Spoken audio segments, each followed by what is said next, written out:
You may hear stories from around the world of people playing video games non-stop, never leaving their homes, and interacting with others. Or maybe you hear of the few cases of death that come from overplaying, such as the Taiwanese man who died for playing for 3 days straight, or the Chinese man who played for 650 hours taking little to no breaks. Some people tend to call this gaming addiction, but I disagree.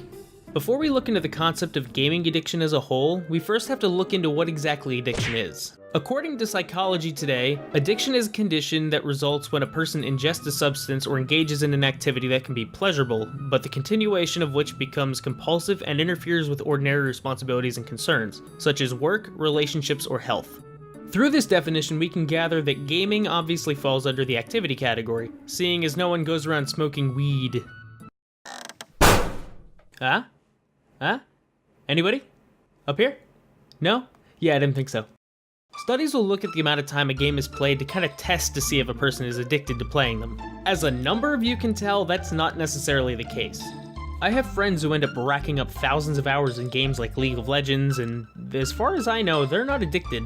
They still have things like interpersonal relationships, jobs, and they're not just always sitting down playing games.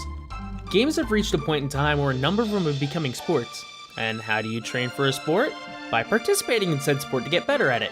Or in the cases of game reviewers or journalists, how do you learn about a game you're trying to talk about? By playing it extensively. A problem with diagnosing game addiction has to do with the symptoms that people look for. In some cases, they end up being just normal behavior. A common criterion for addiction is, I use blank to better my mood when I'm stressed. Now, let's say that blank is alcohol or cocaine. Clearly, these aren't the best ideas. But if that blank was video games, that's not much of a difference between something like jogging or reading. One of the other reasons people sometimes lose themselves in games has to do with social acceptance. In everyday life, that person might not feel like they fit or belong, but in a game, they know their job and what they're supposed to do. In a game like Overwatch, you know what your job is the healer, to fix others and keep them in the game so you can win. And it's an integral role. In other games, you're made to feel important, where your choices can actually have a huge and lasting impact. In the Fallout series, for example, you're the driving force and you have the power to make or break the world around you. Originally, I was planning on talking about compulsion loops in online games as a reason people get addicted, but after doing more research, I don't think that has much to do with this specific issue.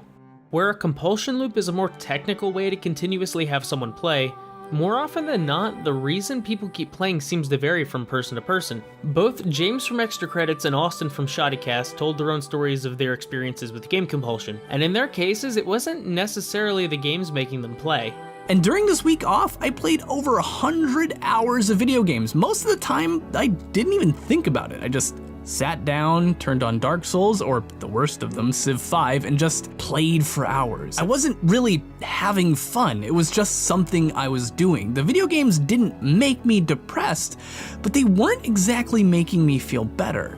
Austin had also found new studies that were measuring emotional and psychological satisfaction. What these studies suggest is that it's not just the games themselves causing the compulsion, but rather they're just a symptom of something lacking in someone's life. Either autonomy, a sense of purpose, or maybe, like in my case, a state of mental illness. Through this, it appears that the reason for game addiction seems to stem more from a person as opposed to the activity. I'll end with a bit of an analogy. People will binge watch series on Netflix and it's seen as a badge of honor spending hours upon hours watching TV. Sometimes they'll spend all of their time watching shows and movies, not interacting with others or going outside. Why can't this be seen as Netflix addiction? Sounds pretty similar to game addiction, doesn't it?